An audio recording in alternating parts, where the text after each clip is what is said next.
Hello दोस्तों, नमस्ते। मैं आपकी अपनी रवीना, आपके अपने चैनल रवीना स्मार्ट स्टडी में आपका स्वागत करती हूँ। और कल हम मापन पढ़ रहे थे, आज उसे हम आगे शुरू करते हैं। तो चलिए मापन की आज विशेषताएं पढ़ते हैं। मापन क्या होता है? मापन मापन की विशेषताएं। कल हमने मापन का अर्थ एवं परिभाषा समझी थी। आज हम विशेषताएं, उद्देश्य और उसकी सीमाएं पढ़ेंगे। तो चलिए शुरू करते हैं। मापन में आंकिक स्वरूप पाया जाता है। जैसा कि हमने आपको कल बताया था कि मापन का मतलब ही होता है अंक प्रदान करना। जैसे आप किसी परीक्षा देते हैं तो वो परीक्षा 100 नंबर की होती है, तो आपने उसमें से 70 नंबर प्राप्त किए, 80 नंबर प्राप्त किए, तो आपको वो अंक प्रदान किए जाते हैं, तो वो उसमें आपका मापन किया जाता है। तो इसी प्रकार से मापन में आंकिक स्वरूप पाया जाता है। मापन सीधे ना होकर किसी माध्यम से होता है। अच्छा, अब हम इसे समझते हैं। ये माध्यम क्या होता है? जैसे कि कल हमने बताया था आपको एक थर्मामीटर का उदाहरण। तो जब आप बुखार नापते हैं तो उसमें आपके लिए थर्मामीटर क्या हो गया? एक माध्यम। और ये बोर्ड की लंबाई मापकर बताई थी, तो लंबाई मापने के लिए इंच टेप क्या हो गया? एक माध्यम। तो मापन कभी सीधे नहीं होता है, उसके लिए किसी न किसी माध्यम की जरूरत होगी। आई होप आपको समझ आ रहा होगा। मापन, हमारा तीसरा पॉइंट है, मापन मूल्यांकन करने में सहायक होता है।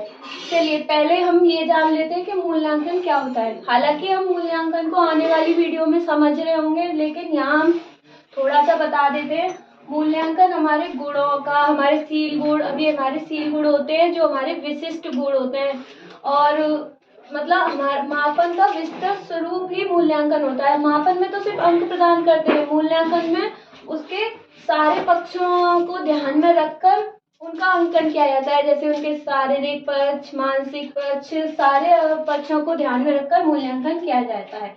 अभी फिलहाल के लिए हम आपको इतना ही समझाते हैं, आने वाली वीडियो में मूल्यांकन को विस्तृत रूप से समझाएंगे। मापन मूल्यांकन की अपेक्षा कम खर्चीला होता है। अब जैसा कि मूल्यांकन में हम सारे डोमेन्स यानी सारे पक्ष को ध्यान में रखकर करते हैं, जैसे कि शारीरिक, मानसिक। इसको थोड़ा सा समझा देते हैं। जैसे कि किसी बच्चे को परीक्षा में 40 अंक मिलते हैं, तो इसका मतलब वो बच्चा कमजोर नहीं है। सिर्फ अंकों से हम उसको नहीं माप सकते। उसके और भी उसमें क्वालिटीज होंगी, जैसे उसकी फिजिकल क्वालिटी, वो किसी खेल में अच्छा है, तो ये सारी चीजें मूल्यांकन में आती है। तो इसमें मूल्यांकन में ज्यादा खर्च होता है, और मापन में तो सिर्फ एक परीक्षा ले ली। अगर हम विद्यालय के परिप्रेक्ष्य में देखें तो मापन मूल्यांकन की अपेक्षा कम खर्चीला होता है। मापन वैज्ञानिक प्रवृत्ति का मुख्य आधार है। अब देखिए, जैसे वैज्ञानिक प्रवृत्ति में जैसे देखिए, हम वायु दाब मापते हैं तो उसके लिए हम बैरोमीटर का प्रयोग करते हैं। अब उसमें भी कुछ ना कुछ बिंदु होते हैं। थर्मामीटर से अपना तापमान मापते हैं तो उसमें हम अंक देते हैं, तो वो एक वैज्ञानिक प्रवृत्ति के लिए यूज करते हैं। बैरोमीटर में भी हम, अगर वैज्ञानिकों के लिए मापन करना संभव नहीं होगा अगर अंक नहीं होंगे। तो आई होप आपको समझ आ रहा होगा। मापन का कोई निरपेक्ष शून्य बिंदु नहीं होता है।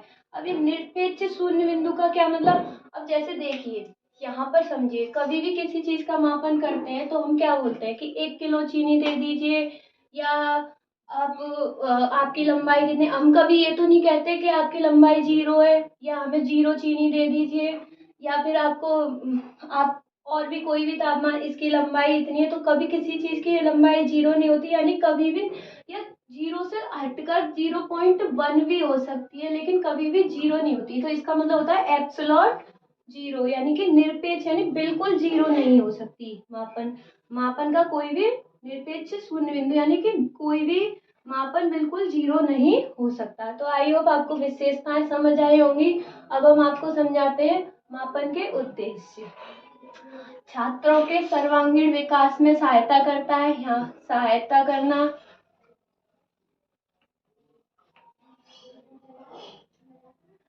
अब छात्रों के सर अब मापन करेंगे, उनकी परीक्षाएं लेंगे, और इससे हम पता लगा सकेंगे कि बच्चों में कितना विकास हो रहा है। तो उनके विकास, सर्वांगीण यानी सारे विकास में हम सहायता कर सकते हैं।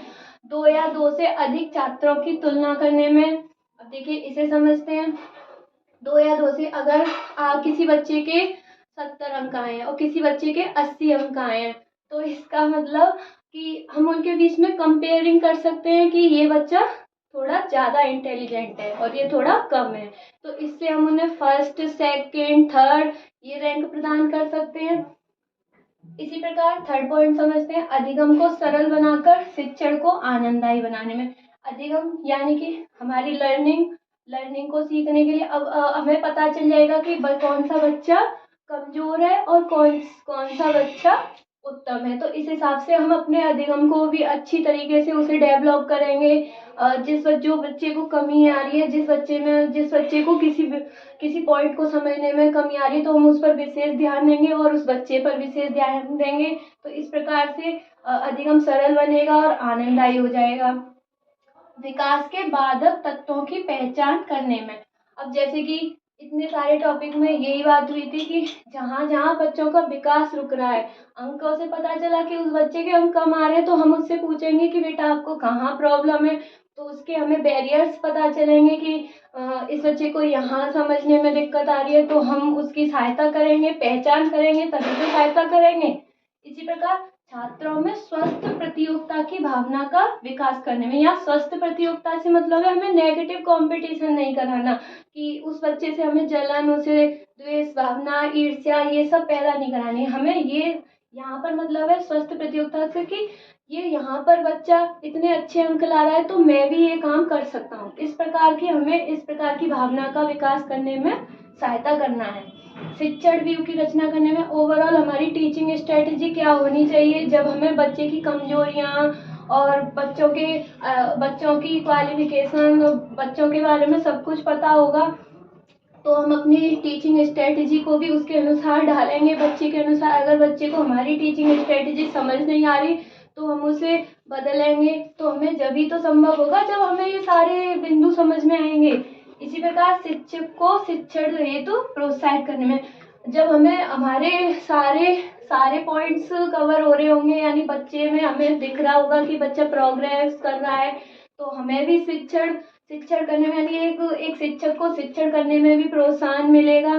तो ये हो गए हमारे उद्देश्य। तो अब चलिए आइए त्रुटियां पढ़ते हैं और इसकी सीमाएं।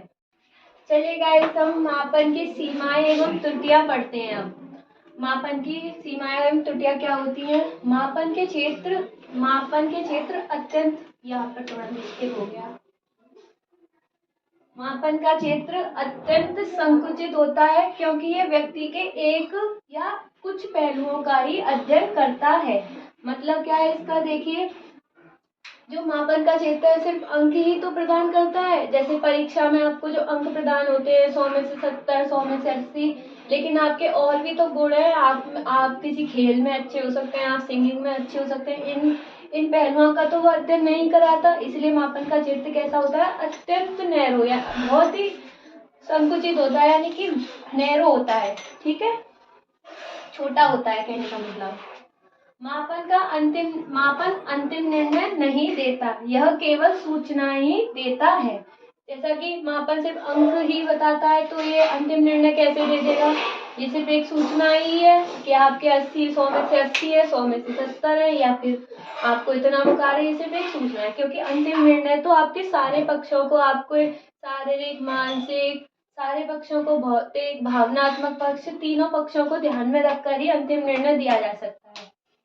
मापन का स्वरूप आंकिक होता है, ये तो हम अच्छे से पहले ही समझ चुके हैं, इसे समझाने की अब हमें जरूरत नहीं है। जिससे अर्थ स्पष्ट नहीं होता है, क्योंकि अंकों से कोई अर्थ स्पष्ट नहीं कर सकते हम किसी भी चीज का, किसी भी व्यक्ति के गुणों का, सिर्फ अंक ही तो प्रदान करता है मापन शील गुणों में अंतर करने में असमर्थ होता है। देखिए, यहाँ शील गुण से हम समझते हैं, शील गुण का मतलब होता है किसी व्यक्ति के विशिष्ट गुण, यानी कि स्पेसिफिक क्वालिटी जो होती है। जैसे कि किसी व्यक्ति में ईमानदारी का गुण है, यानी कि वो किसी भी परिस्थिति में सिर्फ चाहे कुछ भी हो जाए वो कभी झूठ नहीं बोलेगा, वो ईमानदारी रहेगा। किसी व्यक्ति में झूठ बोलने का गुण है, ऐसा नहीं है कि सिर्फ अच्छे ही गुण हो। शील गुण का मतलब होता है किसी व्यक्ति का स्पेसिफिक यानी विशिष्ट गुण, जैसा भी हो, अगर वो झूठ बोलता है तो वो हर बात में झूठ ही बोलेगा। अगर किसी को खाना बनाना अच्छा लगता है तो वो उसका शील गुण हो गया। किसी व्यक्ति को सिंगिंग करना अच्छा लगता है तो वो उसका सील गुण हो गया। तो यानी कि मापन सील गुणों में अंतर करने में असमर्थ होता है, क्योंकि मापन से तो सिर्फ हम अंक ही प्रदान कर सकते हैं। इसी प्रकार 5वां बिंदु है, शैक्षिक मापन में शुद्धता का स्तर भौतिक मापन की अपेक्षा निम्न होता है, क्योंकि शैक्षिक मापन में हमें, अब हमारी जो नई एनईपी आई है उसमें हमें सारे पक्षों को ध्यान में रखना होता है, शारीरिक, भावात्मक और गत्यात्मक, साइकोमोटर डोमेन। तो इस प्रकार से हमें तीनों पक्षों को शैक्षिक में हमें लेना होता है। जो हमारे ऐसे 1, ऐसे 2 फॉर्मेटिव असेसमेंट वगैरह होते हैं, तो उसमें हमारे सारे पक्ष ध्यान में रखे जाते हैं, लेकिन मापन में सिर्फ अंकों को ध्यान में रखा जाता है, इसलिए इसका स्तर भौतिक मापन की अपेक्षा निम्न होता है। भौतिक मापन क्या होता है? हमारे फिजिकल मापन, टेम्परेचर नापना, वस्तुओं की लंबाई नापना, तो इससे निम्न होता है। इससे तो हम इसका तो एक्यूरेट मान निकाल सकते हैं, लेकिन क्या शैक्षिक मापन का हम एक्यूरेट मापन निकाल सकते हैं?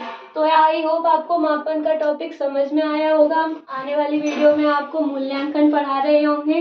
तो आपको वीडियो कैसी लगी प्लीज़ कमेंट करना, और अगर कोई कमी भी हो तो आप प्लीज़ कमेंट में बताइए, जिससे हम आगे आने वाली वीडियो में उसे सुधार कर सकें। और हमारे चैनल को लाइक कीजिए, सब्सक्राइब कीजिए, बेल आइकन को दबाना ना भूलिए और शेयर करना तो बिल्कुल ना भूलिए। धन्यवाद।